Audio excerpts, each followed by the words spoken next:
everyone. Welcome to the April meeting of Citizens Climate Lobby. I'm Ellie Sparks, and I'm a member of CCL staff. Thank you for joining us today. Please introduce yourself in the Q&A so we can all see it and welcome each other. Let us know where you're joining from and how many people are in the room with you. I love seeing already Pasadena Foothills, California, 12 people here and another 12 to 20 online.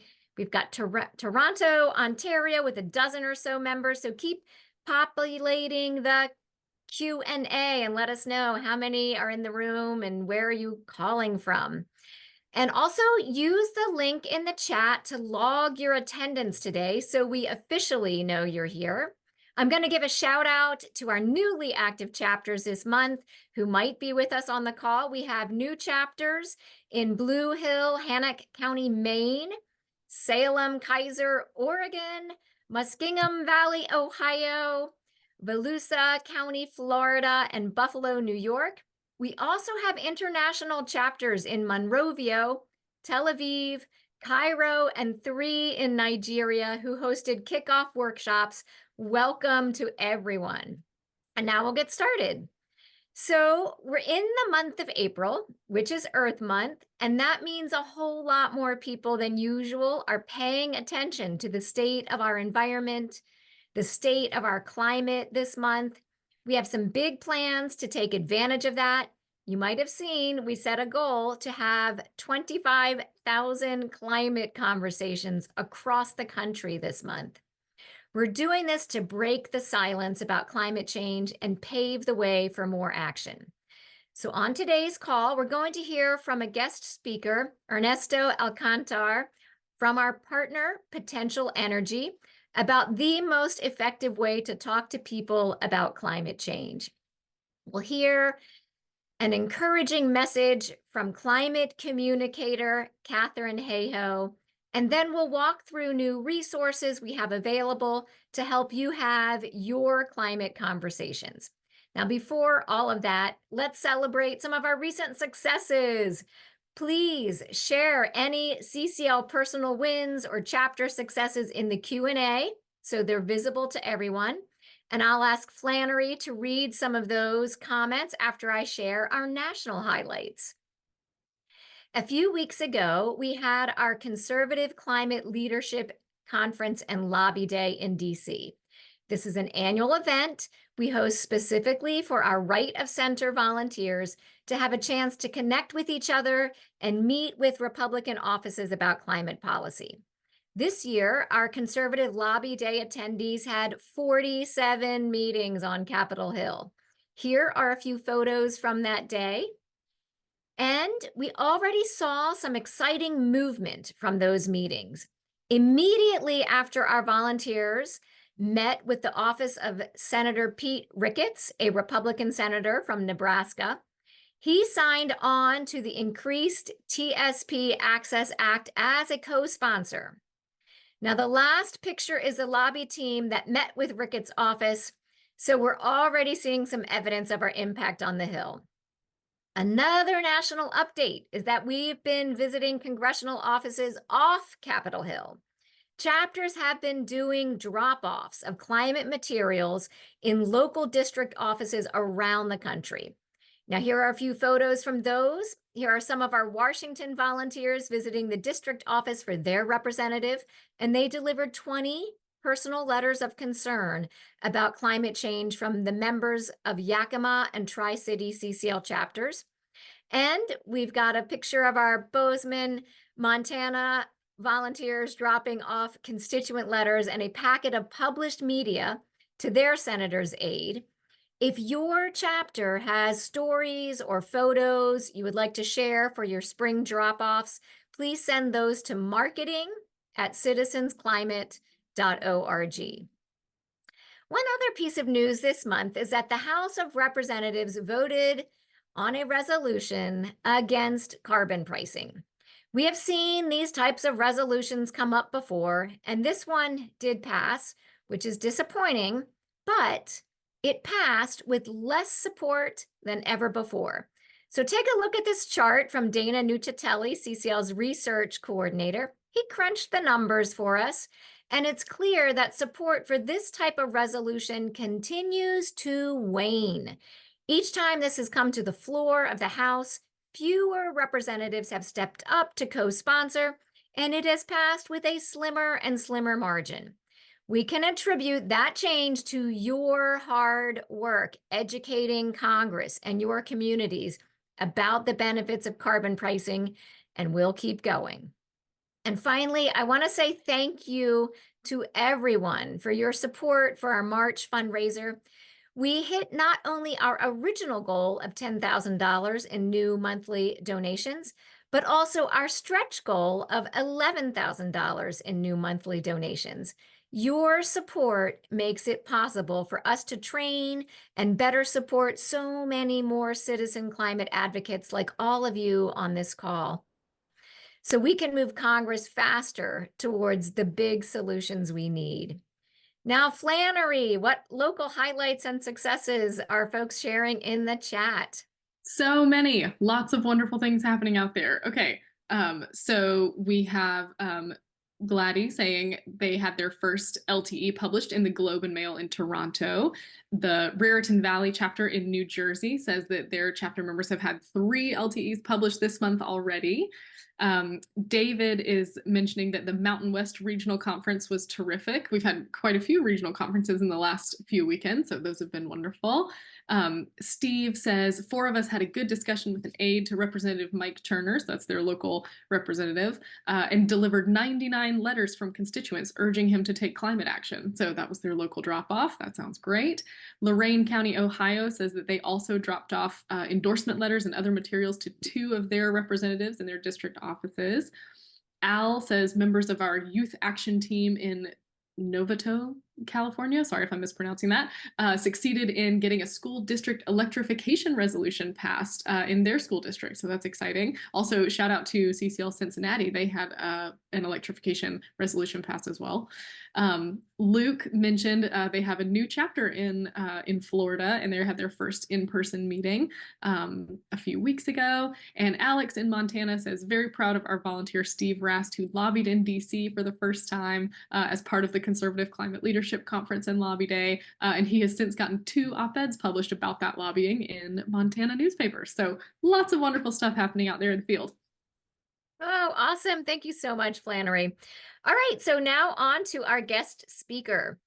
You might have noticed that we don't always have a guest speaker on the monthly call, and that's because we are now only bringing you outside speakers when we are sure that their work and their message is very relevant to the work you are doing in your chapters and in your communities. Well, that is the case today with our guest, Ernesto Alcantar from Potential Energy. Potential Energy is a marketing firm focused on climate change. Ernesto is a core member of Potential Energy's strategy team, where he leads their messaging, research, and strategy across several topic areas, including extreme weather, electric vehicles, and nuclear energy. We are partnering with Potential Energy and their sister organization, Science Moms, and using their messaging advice for our climate conversations effort this month.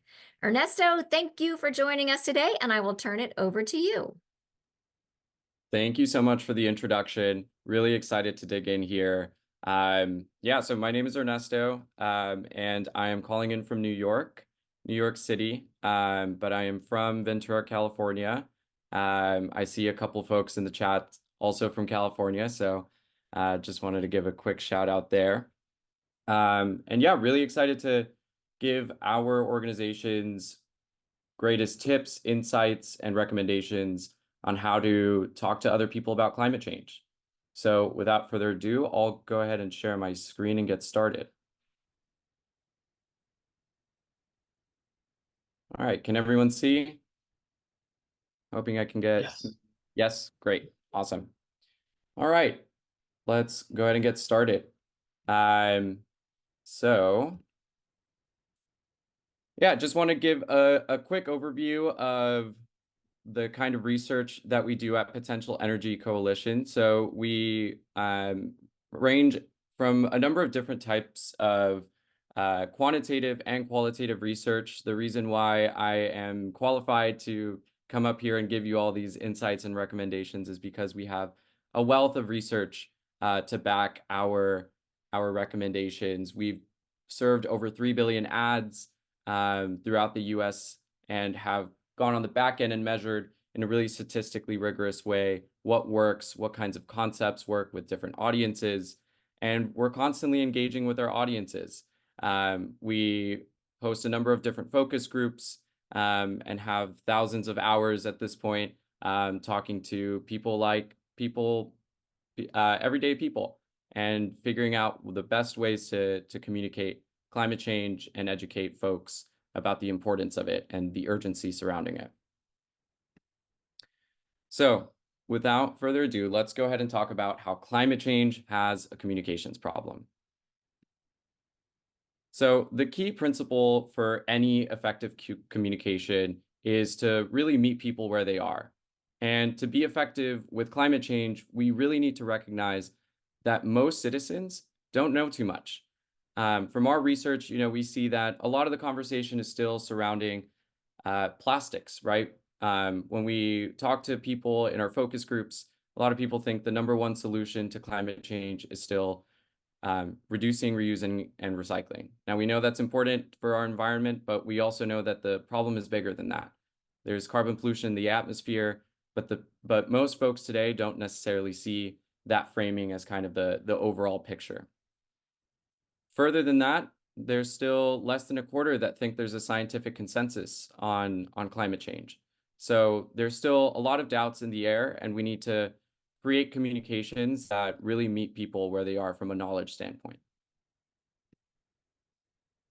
And when we think about what those communications look like today, especially in the climate world, they can be a little bit, esoteric. It can be a little bit technical. So when people hear greenhouse gases, they think, that sounds bad, I think, but what am I going to do about it? When they hear the sea levels are rising, a lot of people like to discount the future, right? And think that, well, if I don't live in Florida, if I don't live in California, what does it matter to me? Is it going to affect my property? So clearly there's still a lot of a disconnect with communicating the real urgency and sort of that foundational understanding of climate change. But we can solve this problem. The reason why potential energy exists is because we want to learn how to communicate the threat of climate change, encourage people to demand action, and inspire them really with the progress that we're already making. So we've landed on 8 principles of effective climate communications that meet people where they are, that talk to people on a more human level. And so here are the 8. One is talking like a human. So that's using language that people can tangibly see, that people can understand, that's in their vernacular today. 2 is to not exaggerate. There's plenty of signs around us, and people don't tend to like a doom and gloom message, right? We want to hear, we want our communication, what the messages told to us to fit sort of in our worldview, right? 3 is no partisanship. This should go without being said. The US is a hyper-polarized country. We have the data to back that up as well. We ran global studies and have seen that climate change is a particularly polarizing topic here in the US compared to other countries. So we want to create a nonpartisan view of climate change, because it is. It knows no politics. It knows no color. It knows no socioeconomic status. It's affecting us all. We want to keep it local. We want to make the effects of climate change real to your community. Humans, not concepts. Talking about the impacts of everyday people, not thinking about this from a systemic lens necessarily all the time. Fighting pollution and not climate change. Again, creating a real villain today, which is the carbon pollution in our atmosphere, can help simplify the reality of it. Focusing on today, not tomorrow. And finally, having a real focus on messengers. And the good news is that you all are great messengers when it comes to climate change. no one trusts anyone more than people in your community. So the more we can create conversations with the people around you today, the greater the impact that we can have. So let's dig in. All right, so we need to talk like a human. We need to use language that everyday people can understand. Let me give you some examples. Again, in the climate world, we often use language that's foreign to people. I was sitting in a focus group the other day, right? And we were hearing, what is a greenhouse gas? And what does that look like? What does that feel like? I have no idea what that is. Instead, if we use something that's recognizable and tangible, like pollution, people can see it, they smell it, Um, and so that's a more visceral way to communicate that same concept. Overheating, instead of talking about 1.5 degrees, we like to use the analogy that the planet has a fever. So that's another good analogy. Yeah, so overall, just using language that communicates the same concept in a human sort of way. Second, not exaggerating, right? So the truth is motivating enough. Catastrophe messaging can be really polarizing, especially if it sounds like it's coming from a political agenda. And the key is to make the connection so people understand it on their own. Rather than yelling crisis, we want to make the connection and be the rational source, right? Again, lots of people don't like to hear this doom and gloom framing, so we want to reduce any form of polarization in that sense. No partisanship. So again, language can be political. We have to be mindful of perpetuating triggering tropes.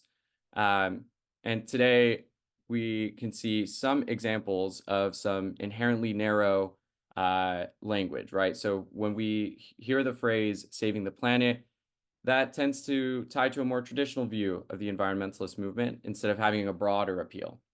The same goes with ideas of sacrifice. We often call these things limiting framing. And you can think of that. A good example of this is actually, a hot topic today, which is electric vehicles, right? So we also did an electric vehicle study, and we found that using the phrase gas car mandate is half as effective as using a phrase or a framing of a clean car standard or a pollution standard instead. Why? Because it brings those benefits to your community. It's an additive framing rather than a limiting one. Keeping it local. So we care about what we experience, obviously, and we have to tie climate change to the real consequences that we face today in our communities, in our everyday life. And local impacts are always going to be more impactful than global ones. People often see climate change as a global issue with a number of different convolutions and intricate parts that are political and systemic in nature. But instead, we have to paint the picture of what that looks like to us today. So instead of using words like planetary, systemic, instead we have to talk about our state, our towns, my neighbors, our kids. And then point number 5, humans, not concepts, right? So people care about people, and what works is often coming to the understanding that people like me are being affected. And so again, in our message testing, we often, or in our creative testing, actually, where we test our ads in front of real people in both quantitative and qualitative fashions. One of the things that we see time and time again is that every time we include a human face in our ads, it significantly outperforms any type of ad that doesn't include one. People want to know that, other people just like them are experiencing the same thing. Something that we often say is, we all see it and we all feel it and you don't have to be a scientist to know that climate change is real. Because at the end of the day, people are noticing the weather changing, and noticing the real effects that it's having on them, like high air conditioning bills. There's days where your kids can't go and play outside. Um, Water shortages, high food prices that are coming to you and your community because of a drought. I know I grew up in California where we had, a decades-long drought, and people always talked about how that was impacting um, people within our community. So trying to bring those kitchen table issues to the forefront is highly effective. And the other thing too that I'll note is something that we call loss aversion framing. Essentially, um, just thinking about the things that are at risk within our communities today. For example, local outdoor destinations, right? Our beaches, our parks, our camping spots. Those are all places that we all inhabit, that we love to escape to, that are all at risk if we don't stop polluting. And so that leads me to my last point, or close to my last points over here, which is fighting pollution and not climate change. Um, a really effective framing is talking about the source of it, right? So it's dirty energy, it's the carbon pollution that's going into our atmosphere.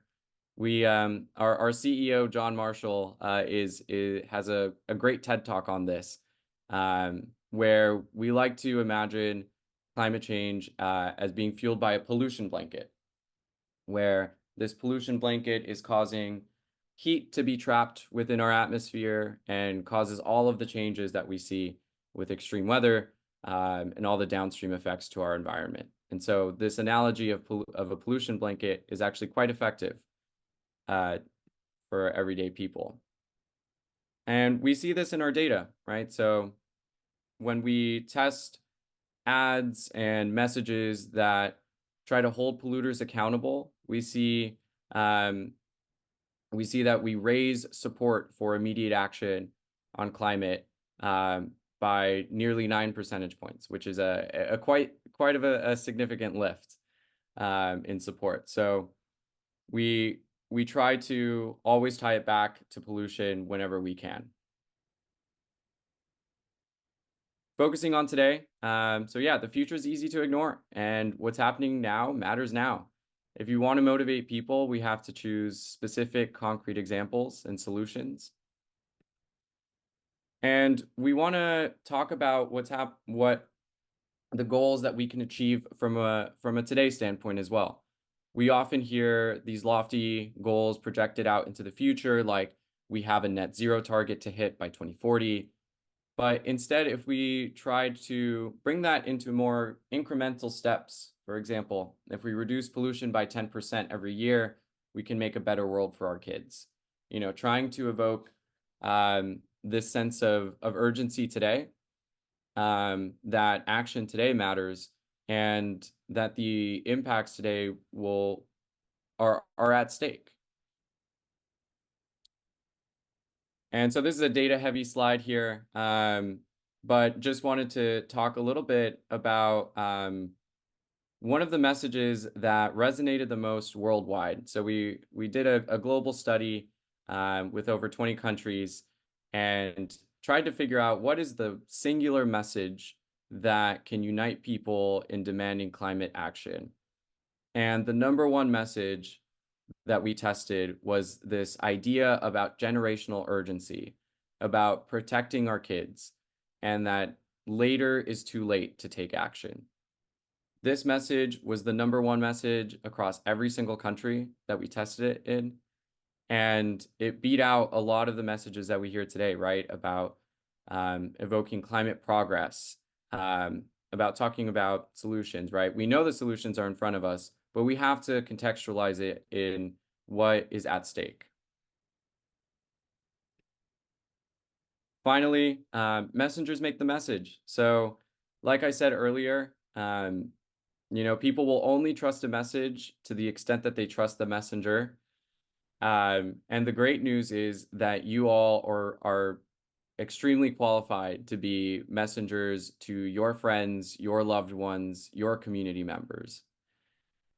And some other people who are also great messengers are scientists, farmers, doctors, firefighters, people who actually live in the world of climate change and act, like are also real people, right? Firefighters, farmers are very much, community members that are dealing with the consequences of climate change on a daily basis. Um, And it should be no surprise that people tend to not trust politicians when it comes to climate change because of the idea of an agenda, but there are certainly a lot of other great candidates as well. Now, so here again, just to flash up on the screen those 8 different principles. But now I want to, oh, and you all will also have access to a full report where you can see more detail on those 8 different principles as well. And feel free to visit our website where you can also see our electric vehicle reports, our global study, if you're interested in that as well.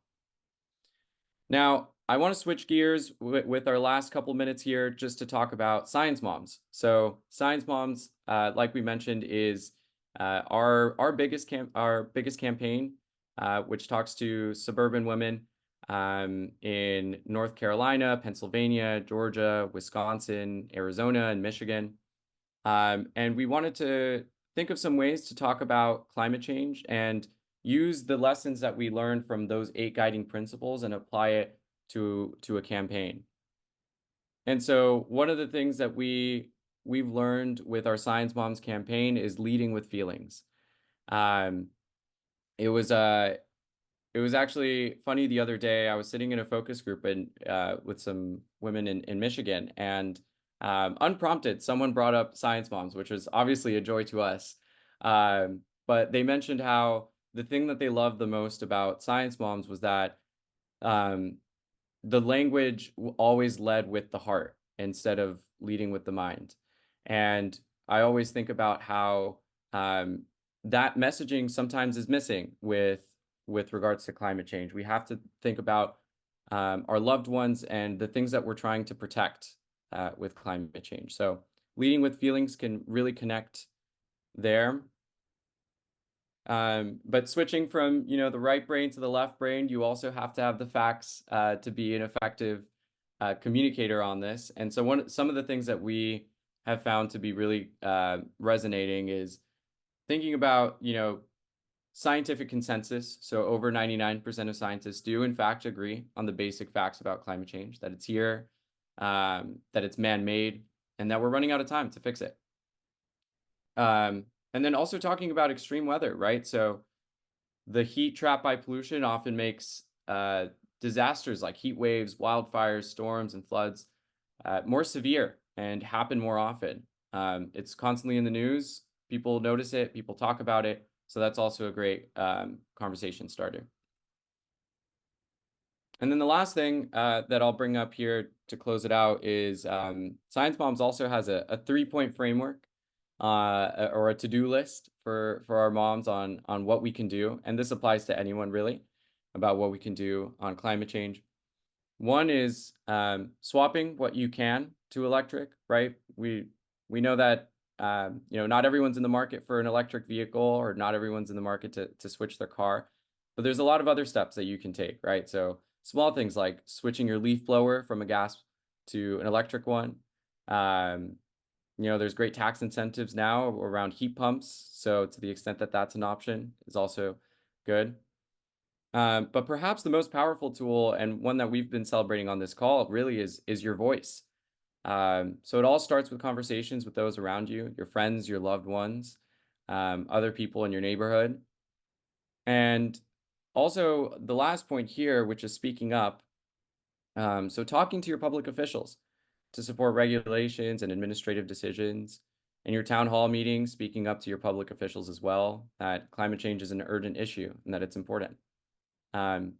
So all in all, these are all the insights that we have and recommendations to talk like a human and to facilitate and engage with effective conversations around climate change. And if you're ever stuck on what to say or how to bring it up, we have some great videos and some great ads that can be a good conversation starter. So you'll all have links to our favorite ads from Science Moms in the materials shared afterwards. Wonderful. Thank you, Ernesto. Flannery, let's see if there's a question you can pitch for us. Yes, okay, there are lots of questions. People are very eager to dig into the specifics here. Sure thing. We unfortunately are time limited on this call, so I will just give one question, which I think is helpful for the understanding the rest of your work. Jeff asks, how do you measure the effectiveness of all this messaging that you're testing? How do you know that this is the stuff that works and moves people to action? Yeah, that's a great point. I should have mentioned this from the outset. So we have a number of different research methods, but I think the one that we look at the most is something called a randomized control trial. So it's the same sort of research method that pharmaceutical companies use when they test a new drug out, right? So they randomly assign a group of people to either a treatment group or a control group. In this case, a treatment group would take or would receive a message or is shown a video, shown an ad, and we measure their support for climate change or support for immediate action on climate change. The control group doesn't receive anything, and we should kind of measure that baseline level of support. And so the two populations are supposed to be pretty comparable. So we can measure sort of the effectiveness of those ads from that standpoint. Awesome. Thank you, Ernesto. We love science too. And I wish we had more time for questions. There are quite a few in the chat or the Q&A. Thank you so much for this wonderful discussion and for your expertise. We are so excited to use this great information to inform our work this month and going forward. You're welcome to stick around for the rest of the call, and you can look in the Q&A at the questions. You're welcome to respond there if you'd like. We're going to pivot now to some more internal updates. We have a brief recording from climate communicator Katharine Hayhoe. Now, if you've been around CCL for a while, you're very familiar with Dr. Hayhoe. She's associated with the organization Science Moms, and she's also on CCL's advisory board. And she has a newsletter called Talking Climate that we will put into the chat for you. Climate conversations sit in the center of her wheelhouse. Now let's hear from Dr. Hayhoe now. Hi, CCL. My name is Katharine Hayhoe. I am one of your science advisors, and I am so happy to be able to speak with you again because I heard something phenomenal. I heard that during the month of April, Earth Month, so to speak, you have set a goal to have 25,000 conversations about climate change. And I know you can do it. Why? Because it's been done before. Last year, I was invited to speak at Brigham Young University. Now, some of you may know that for many years I lived in Lubbock, Texas, which is the second most conservative city in the country, and Provo, Utah is the #1 most conservative city in the country. And the students at BYU said, well, if she's coming to tell us to talk about climate change, why don't we see how many conversations we can have before she came? So in September, I was coming in November, they set out to have climate conversations and they ended up having over 25,000 of them, but they did it in 3 months. And I am very sure that you can do it in 1 month. Why? Because you already know how to have these conversations. Begin with something that you have in common with people, something they already care about. Connect the dots to how what you both care about means that you care about climate change too, whether it's your children or gardening or the place that you live or a healthy economy. And then always bring in positive, constructive solutions. And that is what CCL majors in. Not only putting a price on carbon, which we all know is absolutely essential to reducing our carbon emissions within our economy, but also the changes that each of us can advocate for in our personal lives, in the cities and neighborhoods and organizations that we're part of, the places where we work or we study or we worship. all of us can catalyze change by doing one simple thing, having a conversation that connects what we know in our head to why we care in our heart to what we can do with our hands. So as April begins, I want to track, I want to hear about, I want to know how many of these conversations you're having that connects our head to our heart and our heart to our hands to show people that who they already are is the perfect person to care about climate change. All right. With that encouragement from Dr. Hayhoe, let's talk about how we're going to make those 25,000 conversations happen.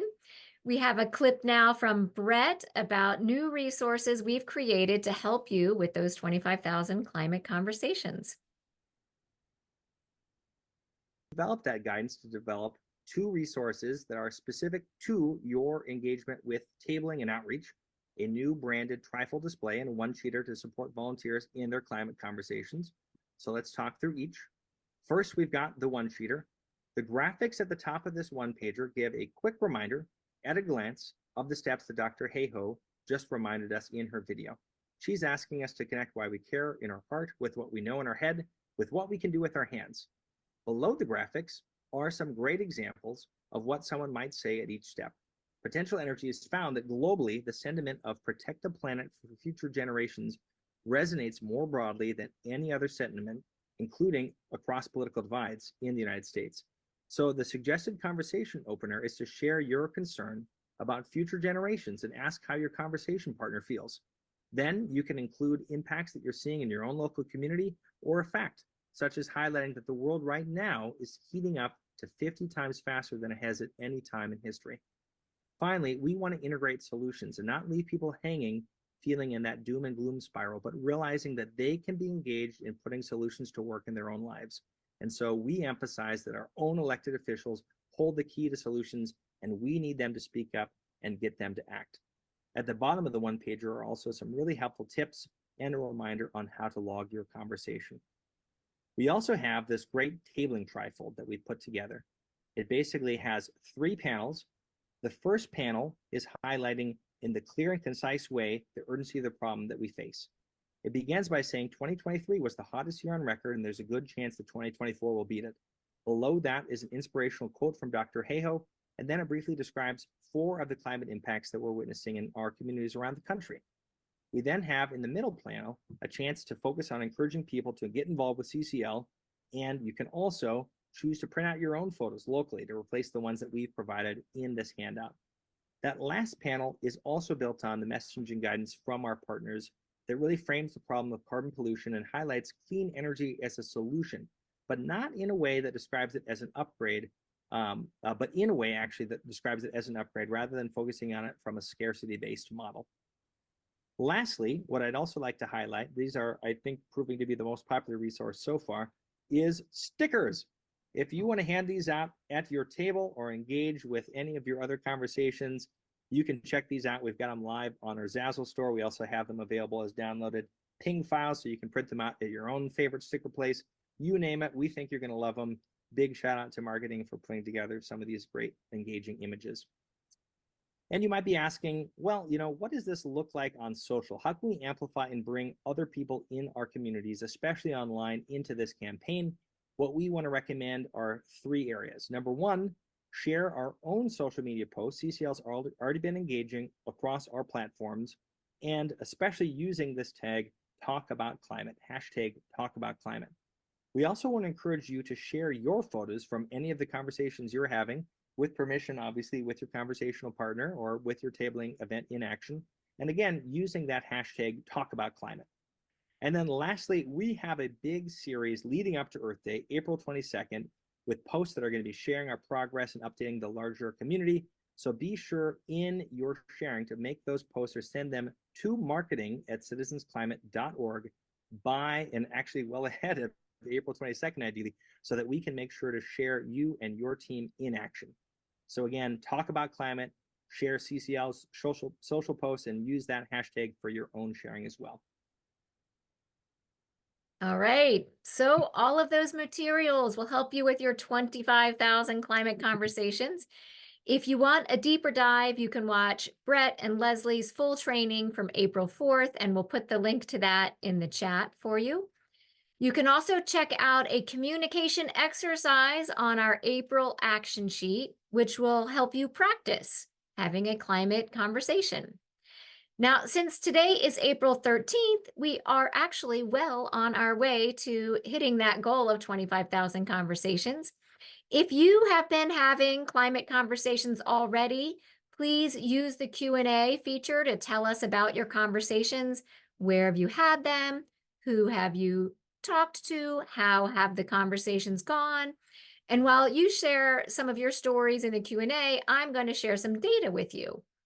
We've been filling out our climate conversations feedback form. All of you have been doing that. We've sliced and diced the data. So check this out. This graph is showing where you've been having your conversations, and there's a huge variety. 26% of conversations are happening at home with your family and friends. 19% are happening at a restaurant, a bar, or a coffee shop. 16% of you are talking to people at an organized meeting or event. 13% at an appointment.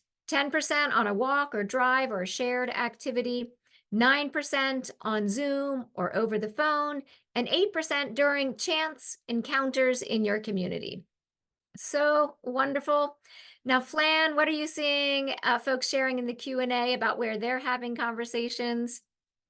All right. So far in the Q&A, Abe has said he's been having conversations with friends.